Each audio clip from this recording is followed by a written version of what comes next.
1997లో Hyderabad bill gates వచ్చాడు. So తర్వాత ఇప్పటి వరకు ఎప్పుడు రాలేదు. సో దాదాపుగా 27 ఇయర్స్ తర్వాత మళ్ళీ ఇప్పుడు అమరావతికి వచ్చాడు. సో దీని గురించి మీరు ఏమంటారు సార్? అంటే అభివృద్ధి అనేది వెంటనే జరిగే ప్రక్రియ కాదు. ప్రపంచ దేశాలతో పోలిస్తే మన భారతదేశం సాంకేతికంగా లేటుగా అందిపుచ్చుకుంది. ఇండస్ట్రియల్ ఏరియాలో కూడా ఇండస్ట్రీ కూడా పారిశ్రామిక విప్లవం కూడా 69లో వచ్చింది. సో అంతకుముందు జర్మనీ, జపాన్ ఇవన్నీ కూడా ముందుగానే అప్డేట్ తోటే వాళ్ళ మిషనరీ కావచ్చు, వాళ్ళ వ్యవస్థలు అంతా కూడా సాఫ్ట్వేర్ రంగం కావచ్చు, లేకపోతే ఎలక్ట్రానిక్ రంగం కావచ్చు, మెకానిజం సిస్టమ్ కావచ్చు, ఇవంతా కూడా వాళ్ళు వేగంగా డెవలప్ అవ్వడానికి ఒక అవకాశం ఉంది. కానీ మనది 90లో మన ఇప్పుడు చంద్రబాబు నాయుడు ఇతర దేశాలు ఎక్కువగా ఈయన ఏంటంటే చంద్రబాబు నాయుడు ఇతర దేశాలు ఇతర రాష్ట్రాలు ఎక్కువ సందర్శించి అక్కడ టెక్నాలజీని ఇక్కడ ఇంప్లిమెంట్ చేస్తే ఎలా ఉంటుందని ఎగ్జాంపుల్ అన్నా క్యాంటీన్ ఉంది. అన్నా క్యాంటీన్ కూడా మనది కాదు, తమిళనాడు జయలలిత గారిది అమ్మా క్యాంటీన్. అమ్మా క్యాంటీన్ కోసం 9 మందిని మంత్రులను పంపించి స్టడీ చేసి అక్కడ అమ్మా క్యాంటీన్ని ఇక్కడ అన్నా క్యాంటీన్గా ఎలా ఇంప్లిమెంట్ చేస్తే సక్సెస్ అవుతుందని ఒక ఫార్ములా తీసుకొచ్చి దాన్ని అన్నా క్యాంటీన్గా, అంటే అన్నా అంటే ఎన్టీ రామారావు గారు కాబట్టి అలా ఇంప్లిమెంట్ చేశారు. అలాగే ఈ పరిపాలన పరంగా వేగంగా, అంటే ఇప్పుడు బాధితులకి వెంటనే పరిహారం అందాలి. ఉది తుఫాన్ లాంటి జరిగింది. సో తుఫాను ప్రభుత్వం అంటే కేవలం పరిపాలించడమే కాదు, ప్రజల్ని ప్రొటెక్ట్ చేయాలి. మన బాహుబలి సినిమాలో కూడా అదే చూపిస్తారు.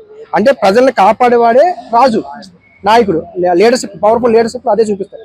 సో అందుకనే ఇక్కడ ఏంటంటే ప్రజల్ని కాపాడుతూ వాళ్ళ డెవలప్ యాంగిల్లో ముందుకు తీసుకెళ్ళాలి. అందుకే ఇప్పుడు చంద్రబాబు నాయుడు గారు 97లో ఆయన హైదరాబాదు మన ఇక్కడ హైటెక్ సిటీలో ఉన్న అది ఓపెన్ చేశారు, సైబర్ టవర్ ఓపెన్ చేశారు. ఆ సైబర్ టవర్స్ ఓపెన్ చేసినప్పుడు చాలా మంది కాంట్రవర్సీ చేశారు, అవన్నీ చేశారు. కానీ నేను ఎప్పుడు ఏమంటానంటే అభివృద్ధి అంశం మీద ఒక స్టాండ్ మైండ్ సెట్ పబ్లిక్ ఉండాలి.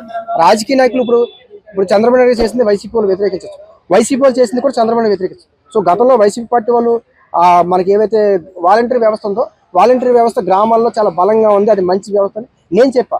అందరూ వ్యతిరేకించినా సరే నేను దాన్ని అప్రిషియేట్ చేశాను. అంటే మంచి కానీ డెవలప్మెంట్ అంశం కానీ పబ్లిక్ ఎప్పుడు కూడా దాన్ని స్వాగతించాలి. అలా స్వాగతించగలిగితేనే ప్రభుత్వానికి స్ట్రెంత్ ఉంటుంది.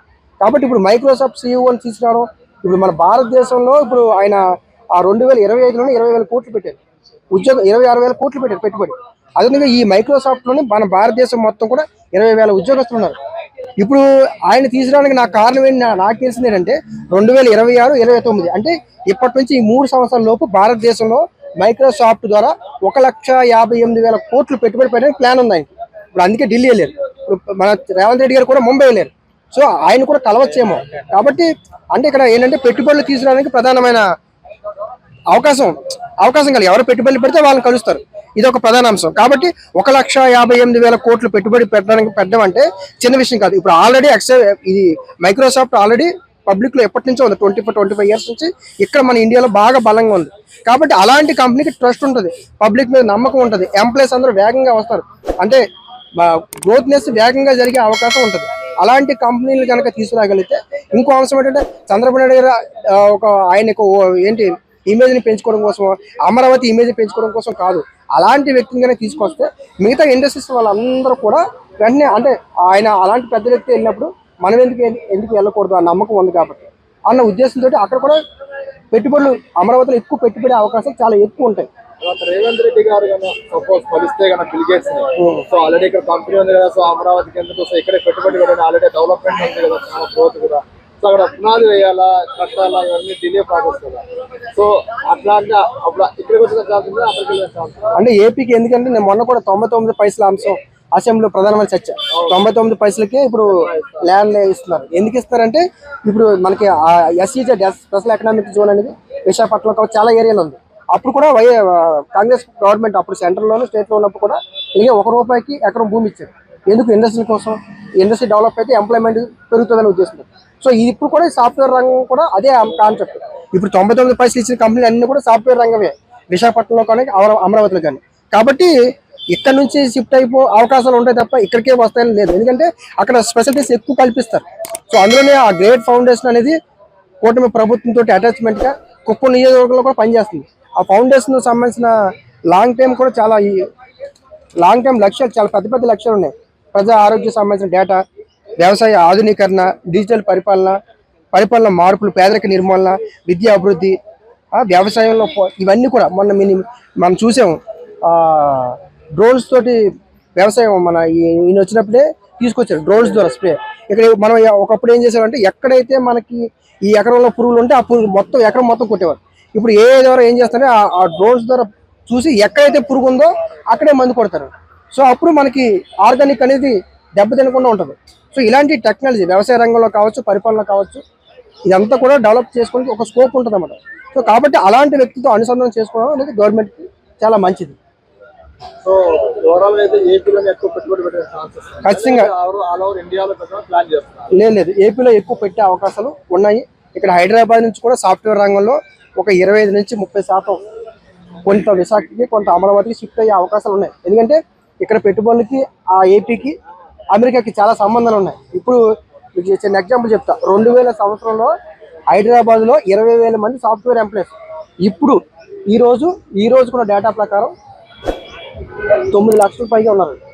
9 లక్షల సాఫ్ట్వేర్ ఉన్నారు.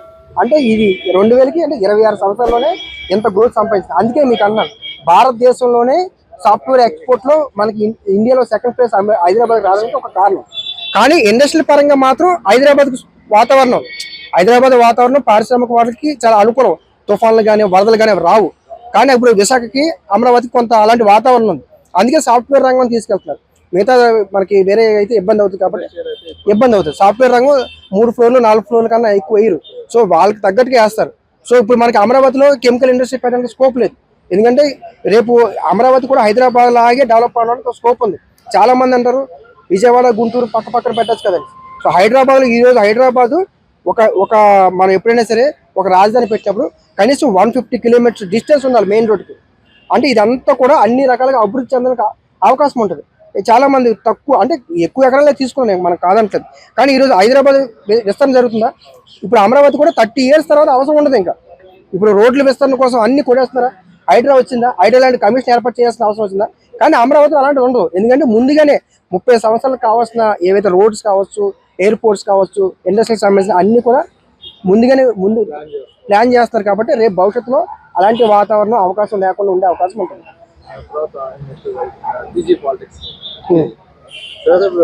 మున్సిపల్ ఎలక్షన్ లో గెలిచిన తర్వాత కేసీఆర్ బర్త్డే గిఫ్ట్ అని అంటున్నారు. సో మీరు ఏమంటారు? అంటే కేసీఆర్ గారు అంటే నాకు చాలా గౌరవం. ఎందుకంటే ఒక ఉద్యమకారుడిగా కేసీఆర్ గారు మించిన రాజకీయ స్ట్రాటజీ నేను చూసినంత కాలం ఇంకొకరు లేదు. అంటే 10 ఏళ్ళు ఒక ఉద్యమం చేసిన వ్యక్తి రాజకీయంగా ఎదిగి ముఖ్యమంత్రి అయ్యి ఆ పరిపాలనలో 10 సంవత్సరాలు ఉండమంటే హిస్టరీలో ఎక్కడ లేదు. ఉద్యమాలు చేసిన వ్యక్తులు చాలా మంది ఉద్యమాలుగా ఉన్నారు. 20-30 సంవత్సరాలు చేసిన వాళ్ళు ఈరోజు ఎంపీగా, ఎమ్మెల్యేగా, మినిస్టర్గా కొనసాగుతున్నారు. కానీ కేసీఆర్ గారు చేసిన 12-13 ఏళ్ళ ఉద్యమం అనేది ఆయన 10 ఏళ్ళ అధికారం తీసుకొచ్చింది, ఒక రాష్ట్రాన్ని తీసుకొచ్చింది. ఒక ఉద్యమకారుడిగా కేసీఆర్ గారు అంటే నాకు చాలా గౌరవం. ఎందుకంటే ఆయన సొంత ఊరు కూడా వెళ్ళారు. ఇక్కడ 2014 ఎలక్షన్ ప్రచారంలో కూడా సొంత ఊరు కూడా వెళ్ళి చూసి వచ్చింది. సో కేసీఆర్ అంటే చాలా గౌరవం, ఉద్యమకారుడిగా అంటే చాలా గౌరవం. మున్సిపల్ ఎలక్షన్స్ గురించి మీరు ఏమంటారు? మున్సిపల్ ఎలక్షన్స్ లో చూస్తే పూర్తిగా కాంగ్రెస్ పార్టీకి వన్ సైడ్ అయ్యింది. అంటే అవలేదని అనుకున్నాం కానీ వన్ సైడ్ అయ్యింది. సో ఇక్కడ ప్రధాన అంశం ఏంటంటే ప్రభుత్వ వ్యతిరేకత బీఆర్ఎస్ పార్టీ షిఫ్ట్ అవ్వలేదు. మీకు మొన్న కూడా అదే చెప్తున్నాను. సో ఇప్పుడు బీజేపీ పార్టీ లిఫ్ట్ అయ్యే అవకాశం కొంత ఉండవు. ఇండిపెండెంట్ ఈరోజు కొత్తగూడెంలో ఇండియా ఆయన ఆటో కార్మికుడు, ఆయన కమ్యూనిస్ట్ వాళ్ళు తీసుకున్నారు. సిపిఐ కొత్తగూడెం మేయర్ కమ్యూనిస్ట్ అతను. అంటే ఒక ఆటో డ్రైవర్ అతను ఈరోజు మేయర్ అయ్యారు. మీకు అందుకే చెప్తున్నాను ప్రజా జీవితం మరి అదే అంతే కదా. ఆటో డ్రైవర్ ఈరోజు కొత్తగూడెంలో మేయర్ ఈరోజు. అంటే కమ్యూనిస్ట్ పార్టీ కానీ మేయర్ అయ్యారు. అంటే నేను అన్నాను రాజకీయ వ్యవస్థలో యువకులు, కొత్త వాళ్ళు, మీడియా కూడా ఎంకరేజ్ చేయాలి. కొత్త వాళ్ళు వచ్చిన వాళ్ళకి కానీ యువతకు కానీ ఎంకరేజ్ చేయాలి. వీళ్ళ దగ్గర డబ్బు ఉందా, వీళ్ళ ఆస్తి ఉందా, అలా కాదు. కొత్త వాళ్ళు ఎవరైనా వచ్చినప్పుడు వాళ్ళు గొప్ప గొప్ప ఆశయాలతో వస్తారు. ఈ రాజకీయ వ్యవస్థ మార్పు కోసం వస్తారు. సో ఒక ఆటో డ్రైవర్ వచ్చారు, అది మేయర్ అయ్యారు. అతను అంత కరస్పాండ్ చేసే అంటే అవినీతి చేసే అవకాశం ఉంటుందా? సో అలాంటి వ్యక్తులను కనుక మన రాజకీయాలు ఒక 15 నుంచి 20% కనుక వెళ్ళగలిగితే 100% రాజకీయ వ్యవస్థలో మార్పు సాధ్యం. అలాంటి ఆటో డ్రైవర్ కి గవర్నమెంట్ నుంచి సపోర్ట్ చేస్తుంది. ఎందుకంటే రేపు సపోర్ట్ చేస్తే ఎమ్మెల్యేగా ఇంకా పోటీ చేస్తుందని తనగదొక్కేదానికి ఛాన్సెస్ ఉంది కదా. రాజకీయాల్లో అన్నీ ఉంటాయి. ఆయన ఇప్పుడు మేయర్ అయ్యారంటే ఆయనకు ఉండే సపోర్ట్ రేపు ఆటోమేటిక్గా వస్తుంది. ఇప్పుడు ఒక ఎమ్మెల్యే కొడుకో ఎమ్మెల్యే అయితే పెద్ద విషయం కాదు. ఒక ముఖ్యమంత్రి కొడుకు ఒక ముఖ్యమంత్రి అయితే కూడా విషయం కాదు. కానీ ఒక ఆటో నడిపే వ్యక్తి మేయర్ అయితే అది పెద్ద విషయం. అంటే అతనికి ఎంత పేషెన్సీ ఉంటే, ఎంత మెంటల్ కెపాసిటీ ఉంటే, నాలెడ్జ్ ఉంటే, ఎక్స్పీరియన్స్ ఉంటే, ఆ పొలిటికల్ వ్యవస్థ మీద ఇంట్రెస్ట్ ఉంటే ఆయన ఈ స్థాయికి ఎదుగుతాడు. లేకపోతే ఆయన ఎప్పుడు ఆగిపోతారు కదా. కాబట్టి రాజకీయ వ్యవస్థలో పేషెన్సీ చాలా ఇంపార్టెంట్. అలాంటి నిజాయితీ పరులని వ్యక్తుల్ని గెలిపించడం కూడా ఆ నియోజకవర్గం చేసిన గొప్ప వాళ్ళకి అవకాశం ఇదంతా కూడా. మున్సిపల్ ఎలక్షన్స్, జిహెచ్ఎంసీ ఎలక్షన్స్ ప్రభావం చూపించడానికి ఛాన్సెస్ ఏమన్నా ఉన్నాయా? ఉంటాయి ఉంటాయి ఉండవని నేను అంటలేదు. ఎప్పుడైనా ఒక గెలుపు ఇంకోసారి గెలుపు అవకాశం ఉంటుంది. ఒక సినిమా హిట్ అయిన తర్వాత అక్కడ నెక్స్ట్ ఓపెనింగ్స్ ఛాయిస్ ఉంటుంది, కానీ గెలుపు ఛాయిస్ ఉండదు. కానీ ఇక్కడ సర్పంచ్ ఎన్నికల్లో కాంగ్రెస్ పార్టీ విజయం సాధించింది 60%. ఇప్పుడు మన మున్సిపల్ ఎలక్షన్లో కూడా 60% సాధించి మొత్తం 166 డివిజన్లో 81 కాంగ్రెస్కి వచ్చినాయి. సో 9వ 10 మళ్ళీ వాయిదా పడ్డాయి, కానీ వన్ సైడ్ వచ్చింది కదా. So BRS party BJP party ఒప్పందం ఉందేమో అన్న అంశం మీదే కొంచెం అటు ఇటు ఇది అవుతుంది. కానీ ఇంకో అంశం ఏంటంటే బీఆర్ఎస్ పార్టీ ఖచ్చితంగా పొత్తు పెట్టుకోవాలి. ఇప్పుడు పొత్తు పెట్టుకోకపోతే బీజేపీ తోట ఏదో ఒక పార్టీ తోటి బీఆర్ఎస్ పొత్తు పెట్టుకోకపోతే కష్టం. ఇప్పుడు జిహెచ్ఎంసీ ఎన్నికల్లో ఏదో రకంగా పొత్తు పెట్టుకోవాలి. ఇప్పుడు జనసేన పార్టీ సింగిల్గా పోటీ చేస్తుంది, బీజేపీ పార్టీ సింగిల్గా పోటీ చేస్తుంది, బీఆర్ఎస్ పార్టీ సింగిల్ పోటీ, ఓట్లు చీలిపోయాయి. ఇప్పుడు ఎంఐఎం సింగిల్గా పోటీ చేస్తుంది, కాంగ్రెస్ సింగిల్గా పోటీ చేస్తుంది. కాబట్టి ఓట్లు చీలిపోతాయి. ఇప్పుడు బీఆర్ఎస్ పార్టీ అయినా పొత్తు పెట్టుకోవాలి, మన బీజేపీ పార్టీ అయినా పొత్తు పెట్టుకోవాలి, ఇంకోటి మన జనసేన పార్టీ అయినా పొత్తు పెట్టుకోవాలి. ఇప్పుడు జనసేన పార్టీ 2 స్థానాలే వచ్చాయి. సో మీకు అదే చెప్పాము, 2 స్థానాలు ఎందుకు వచ్చాయంటే 256 స్థానాలకు పోటీ చేసిన వాళ్ళు 2 స్థానాలు వచ్చాయి. సింబల్ మీద పోటీ చేశారు. వాళ్ళ గొప్పగా చెప్తున్నాను కాదంటారు, కానీ ఇక్కడ ఫేమ్ ఉన్న వాళ్ళకి ఇచ్చారు. ఎవరైతే జబర్దస్తులు కానీ సినిమా రంగంలో కానీ పనిచేసిన వాళ్ళకి ఇచ్చారు.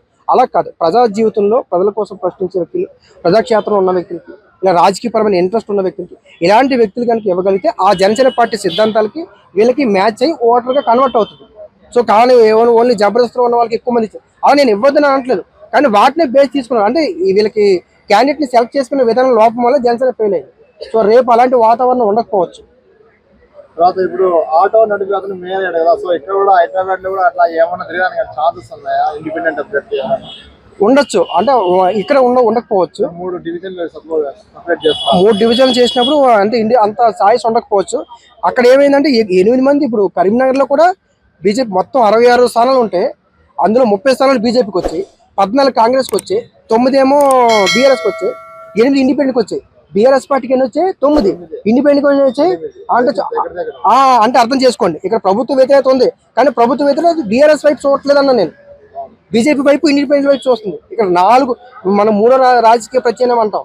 అంటే సెంట్రల్లో కాంగ్రెస్ కాకుండా బీజేపీ కాకుండా ఇంకో ప్రభుత్వం వస్తే బాగుండి అంటాం. కానీ ఇక్కడ కాంగ్రెస్ కాదు, బీజేపీ కాదు, ఎంఐఎం కాదు, బీఆర్ఎస్ కాదు, 5వ ప్రత్యామ్నాయం ఇండిపెండెంట్లు ఎన్నుకున్నారు. అంటే రేపు పొద్దున ఒకవేళ ఈ కార్పొరేట్ ఎలక్షన్స్లో కూడా ఏమైనా వాస్తవంగా 15 నుంచి 20 ఎవరైనా కార్పొరేటర్లు కానీ ఇండిపెండెంట్గా గెలిస్తే ఖచ్చితంగా అలాంటి అవకాశం ఉండొచ్చు. 3 ఇప్పుడు కరీంనగర్లో ఎంత టఫ్ అయింది. ఒక్క సీట్ కూడా ఆయనకి ఇండిపెండెంట్ ఇవ్వలేకపోతే ఆయన అవ్వడం.